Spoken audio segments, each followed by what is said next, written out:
azimuth mirror နဲ့ပတ်သက်တဲ့ usage တွေပါเนาะ azimuth mirror မှာကျွန်တော်တို့သူ့ရဲ့ usage ကကျွန်တော်တို့အဓိက3မျိုးပေါ့အဲ့တော့ bearing ကိုကျွန်တော်တို့ယူဖို့အတွက်သုံးတယ် bearing ယူပြီးကျွန်တော်တို့ compass setter ရပြီးကျွန်တော်နောက်တစ်ခါကျတော့ပါရှိတယ်ဆိုတော့ collision avoidance ပေါ့ risk collision ကို check လုပ်မယ်ပြီးရင် risk collision ကိုကျွန်တော်တို့ရှောင်တဲ့နေရာမှာကျွန်တော်တို့သုံးပြီးရင်ကျွန်တော်တို့သင်္ဘောရဲ့ position fixing ပေါ့ position fixing မှာကျွန်တော်တို့တစ်ခါသုံးပါအဲ့တော့အဲ့ဒီ position fixing တွေ bearing ယူတဲ့အချိန်မှာအရေးကြီးဆုံး check ကတော့သူ့ရဲ့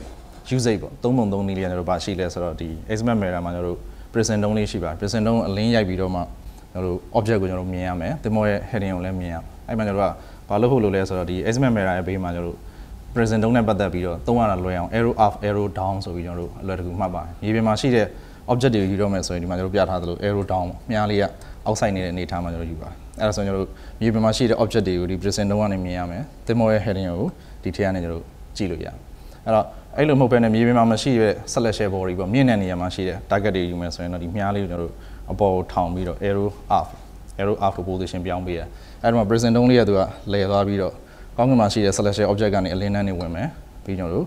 သင်္ဘောရဲ့ heading ကိုလည်းဒီမှာကျွန်တော်ကြည့်လို့ရပါနော်ဒီကနေကြည့်လိုက်တဲ့ observer ဒီ heading နဲ့ body နဲ့ကိုတွဲပြီးမြင်ရအဲ့မှာကျွန်တော် bearing ကိုရအဲ့တော့ arrow up arrow down က position နဲ့ပတ်သက်ပြီးတော့ယူတဲ့အခါမှာသုံးရမှာအခုနကကျွန်တော်ပြောခဲ့တဲ့၃ချက်နဲ့ပြန်တွဲမယ်ဆိုရင်တော့ပထမဆုံးကျွန်တော် position fixing ပေါ့သင်္ဘောပေါ်မှာကို position ကိုသိဖို့အတွက်ဆိုရင်ကမ်းနားမှာမြင်ရတဲ့ show object ကနေပြီးတော့ bearing 2ချောင်းသို့မဟုတ် bearing 3ချောင်းယူမယ် position fixing လုပ်မယ်အဲ့တော့ show object ကိုယူတဲ့အချိန်မှာခုနကကျွန်တော် arrow down ပေါ့ arrow down နဲ့ချလိုက်ပြီးတော့ show မှာရှိတဲ့ object ကိုလှမ်းယူမယ် bearing 2ချောင်းသို့မဟုတ်3ချောင်းစုံတဲ့နေရာမှာသင်္ဘော position fixing ပေါ့ဒါနံပါတ်1သူ့ရဲ့ usage ပေါ့နံပါတ်2သူ့ရဲ့ usage ကကျွန်တော်ဘာရှိမလဲဆိုတော့ collision avoidance risk collision ကို check လုပ်မယ်သူလည်းဒီလိုပါပဲကျွန်တော်တို့မြေပြင်မှာရေပြင်မှာသွားနေတဲ့သင်္ဘောတွေနဲ့ပတ်သက်တာဖြစ်တဲ့အတွက် arrow down ပေါ့ arrow down နဲ့ကျွန်တော်ကြည့်မယ်ပြီးတော့သင်္ဘောတွေရဲ့ကျွန်တော် bearing ကိုယူကြည့်မယ်အဲ့တော့ bearing close ဖြစ်တယ် open ဖြစ်တယ် bearing steady ဖြစ်တယ်အဲ့ဒီပုံမှာမူတည်ပြီးတော့ကျွန်တော်တို့သင်္ဘောရဲ့ risk collision ကို check လုပ်တတိယချက်နေရတော့ကျွန်တော်တို့ဗာလဲဆိုတော့ compass error သင်္ဘောမှာရှိတဲ့ compass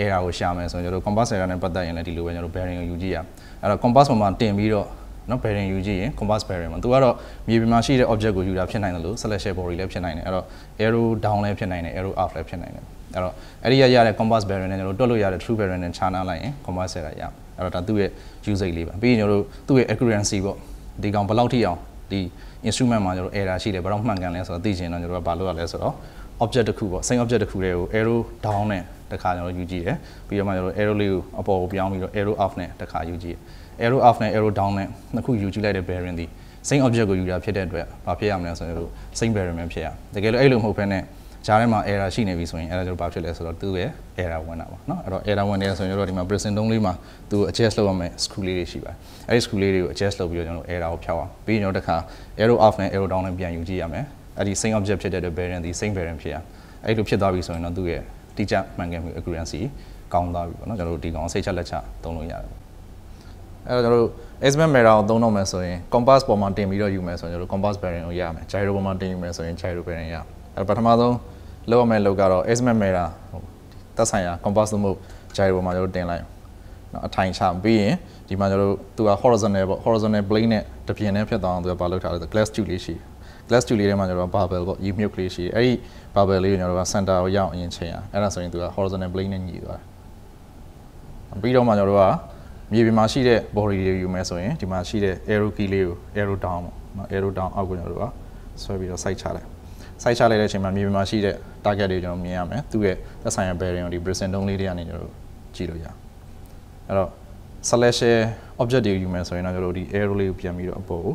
arrow up အပေါ်ကိုပြန်ထောင်လိုက်ပြန်ထောင်ပြီးတော့ကျွန်တော်တို့ဒီထဲကနေကြည့်လိုက်ရင်ခုနလိုပဲကျွန်တော်တို့သက်ဆိုင်ရာကျွန်တော်တို့ bearing ကိုမြင်ရမယ် celestial object ကိုမြင်ရအရေးကြီးဆုံး check ကတော့ arrow up arrow down မှန်မှုနဲ့ဒီကောင် horizontal plane နဲ့ညီဖို့အတွက်ပေါ့